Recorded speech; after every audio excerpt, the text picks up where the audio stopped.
小朋友，你哋好，歡迎嚟到晚安啊，小耳朵。今晚我哋一齊走進帳幕入面，喺星空下聽一個晚安故事。準備好就開始啦！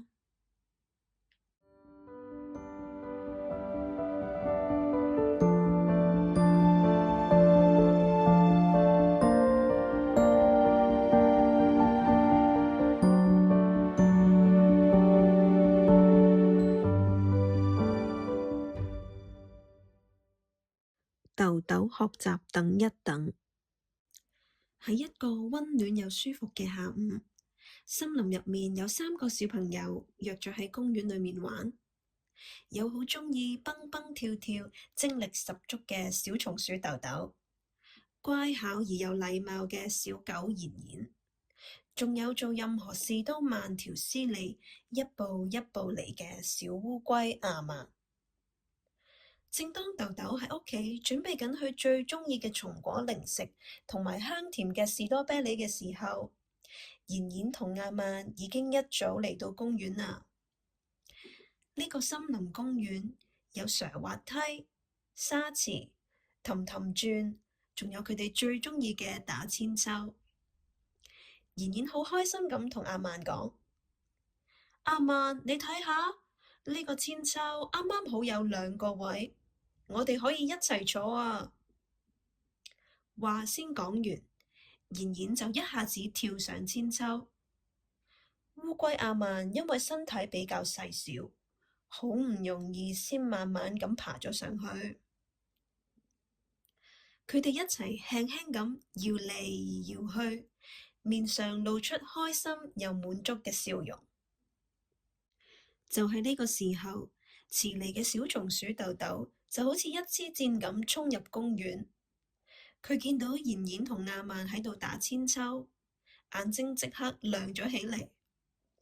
豆豆大聲咁講：我都要玩打韆鞦啊！到我啦，到我啦！佢興奮咁跳嚟跳去，尾巴好似小掃把咁不停掃嚟掃去，一副急不及待嘅樣子。但係韆鞦上面嘅妍妍同阿曼已經喺度玩緊啦。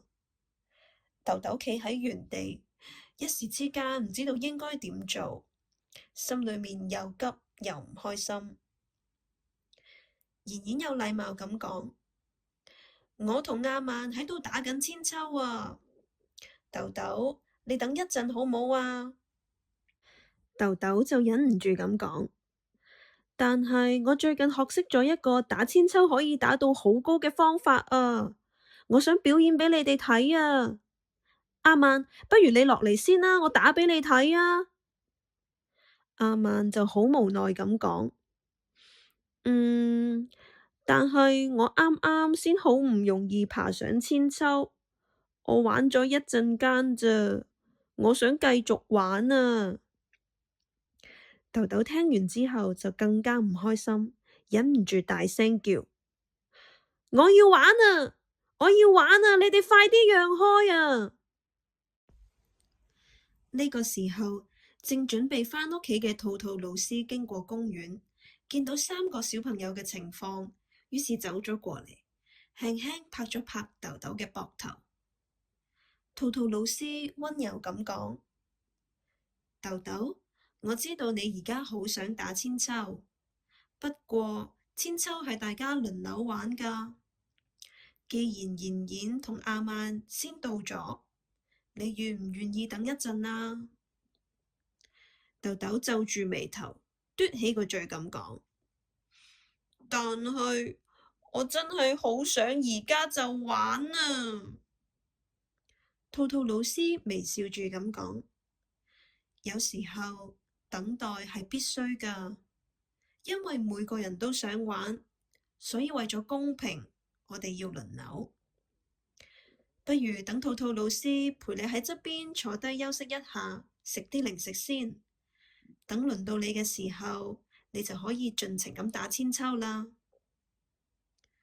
豆豆歪住個頭諗咗一諗，雖然都係有啲唔情願，但佢都係慢慢咁走到小木椅上面坐低。佢拎出松果零食同士多啤梨，一邊食一邊望住朋友好開心咁樣玩，心情都平靜咗落嚟。過咗一陣，玩到有啲攰嘅妍妍停落嚟，佢就講啦：豆豆，我玩完啦，而家輪到你啦。兔兔老師講：唔該你啊，妍妍，你做得好好啊。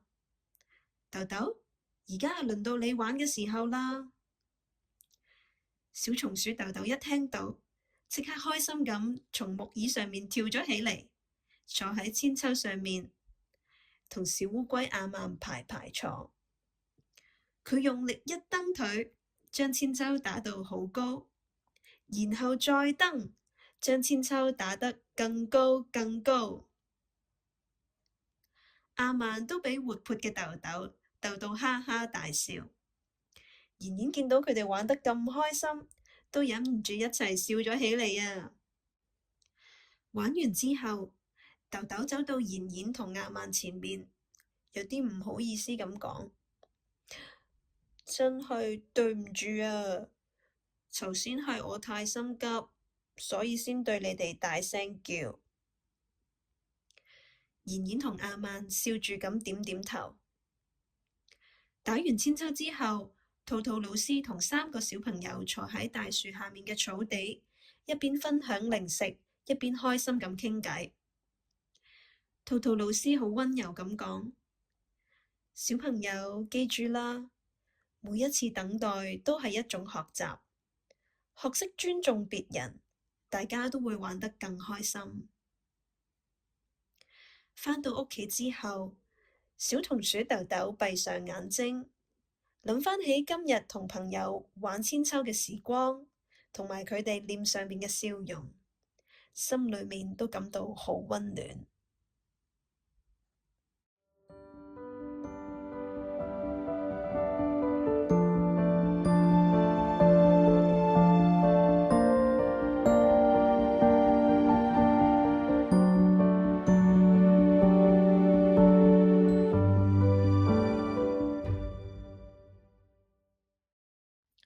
小朋友，故事就講完啦。